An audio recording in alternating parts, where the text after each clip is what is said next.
নীরবতার একটা ভাষা আছে, যে ভাষা বুঝে নিতে হয়। মনকে পড়তে পারলে সে ভাষা বোঝা যায়। তাই আজকের কবিতা নীরব ভাষা। তোমার চুপ করে শুনে থাকা লাগে না ভালো আমার। কিছু তো বলো, যেন বুঝি গো তোমায়, যেন পাই ঠাঁই তোমার মনের কোটায়। কই কখনো কিছু তো বলনি অমন।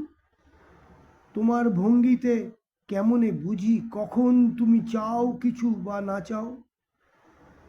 যদিও আমি করব না মানা, আলাপনের আলপনায় না রইলে অনুভবের ভাব পাবো কি কইলে।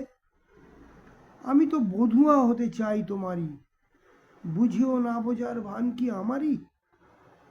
অঙ্গের আঙ্গিকে কইলে গো কথা, পারি তবে বুঝতে তোমার ব্যথা। তুমি শুধুই নীরবে চেয়ে রও,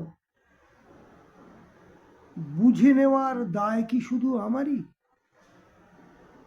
ভালো লাগলে লাইক কমেন্ট সাবস্ক্রাইব করে দেবেন, কেমন?